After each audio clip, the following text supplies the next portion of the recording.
سوال ہے بھائی کا کہ اسلام کیا ہے، اسلام کی تعریف کیا ہے؟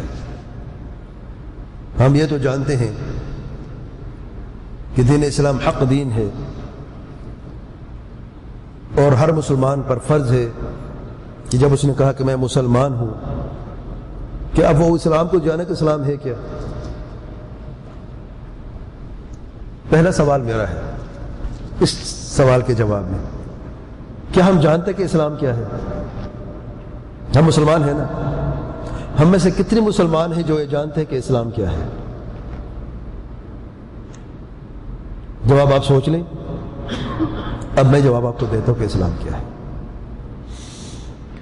اسلام جیسا کہ شیخ الاسلام الامام المجدد محمد بن عبد الوهاب رحمۃ اللہ علیہ بیان فرماتے ہیں، الاسلام هو الاستسلام لله بالتوحيد والانقياد له بالطاعة والبراءة من الشرك وأهله۔ تین چیزوں کا مجموعہ ہے۔ الاستسلام کسے کہتے ہیں؟ ٹوٹل سبمیشن، یعنی اپنے آپ کو اللہ تعالیٰ کے حوالے کر دینا مکمل طریقے سے۔ الاستسلام للہ، اللہ تعالیٰ کے لیے میں اپنے آپ کو اللہ تعالیٰ کے حوالے کرتا ہوں مکمل طریقے سے۔ کس چیز کی بنیاد پر؟ الاستسلام للہ بالتوحید، توحید کی بنیاد پر، توحید سے، کیونکہ توحید ہی دین اسلام کی بنیاد ہے۔ کلمہ توحید سے دائرہ اسلام میں داخل ہوتے ہیں اور اس کے منافی امور سے خارج ہوتے ہیں، تو توحید ہی بنیاد ہے۔ الاستسلام للہ بالتوحید، مکمل سپردگی اللہ تعالیٰ کی طرف توحید سے۔ والانقیاد له بالطاعہ، اور انقیاد سر جھکا کے ہر اس حکم پہ عمل کرنا ہے جو ہمارے رب کی طرف سے آیا ہے، یہ فرما برداری ہے، انقیاد ہے۔ سر اٹھانا انقیاد کا نام نہیں۔ نصوص شریعت کے سامنے اللہ تعالیٰ اور اللہ تعالیٰ کے پیارے پیغمبر صلی اللہ علیہ وسلم کے فرامین کے سامنے سر کو جھکانے کا نام انقیاد ہے، عمل کرتے ہوئے۔ سر جھکانا بغیر عمل کے کوئی فائدہ نہیں ہے، یہ نہ انقیاد ہے اور نہ ہی فرما برداری طاعت ہے۔ والانقیاد له بالطاعہ، فرما برداری کرنی ہے، نصوص کے سامنے سر جھکا کے اٹھا کے نہیں، یعنی جو بھی ہمیں حکم دیا گیا ہے اللہ تعالیٰ کی طرف سے اور اللہ تعالیٰ کے پیارے پیغمبر صلی اللہ علیہ وسلم کی طرف سے، ہم ان احکام کو بجا لاتے ہیں اپنا سر جھکاتے ہوئے۔ اور تیسرا ہے والبراءۃ من الشرک وأہلہ، اور ہم براءت کا اعلان کرتے ہیں، یہ اسلام کا بنیادی حصہ ہے، اسلام کی تعریف میں شامل ہے۔ ہم بری ہیں شرک سے اور اہل شرک سے۔ توحید اور شرک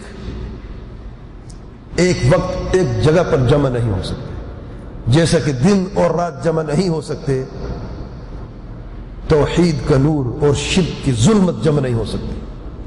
اللہ کی قسم کبھی جمع نہیں ہو سکتی، یا توحید ہے یا شرک ہے، اور شرک سے براءت سے ہی توحید کا وجود ہوتا ہے اور توحید مضبوط ہوتا ہے۔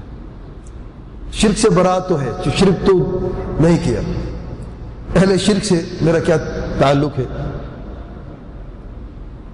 اگر ان سے برات نہیں ہے تو اس اسلام میں کمزوری ہے، جب تک ان سے برات نہیں ہوتی اسلام میں مضبوطی نہیں ہوتی۔ تو تین چیزوں کا مجموعہ ہے اسلام۔ الاستسلام للہ بالتوحید، توحید کو نہ جانیں گے نہیں تو اسلام کو جانیں گے نہیں۔ الانقیاد له بالطاعہ، انقیاد اللہ تعالیٰ کے لیے فرما برداری سے، اور طاعت کو نہیں جانیں گے، انقیاد کو نہیں جانیں گے تو اسلام کو نہیں جانیں گے۔ والبراءۃ من الشرک وأہلہ، اور شرک و شرک سے براءت کا اظہار کرنا، جب تک شرک کو نہیں جانیں گے کیا ہے، تو پھر نہ اس سے بری ہو سکتے ہیں نہ اہل شرک سے بری ہو سکتے ہیں. تو اسلام کی صحیح معرفت حاصل کرنے کے لیے توحید کی صحیح معرفت اور شرک کی صحیح معرفت کو جاننا لازمی ہے. اور جب تک ہم جانیں گے نہیں، ہم اسلام کو جانیں گے نہیں اور صرف نام کے مسلمان رہ جائیں گے.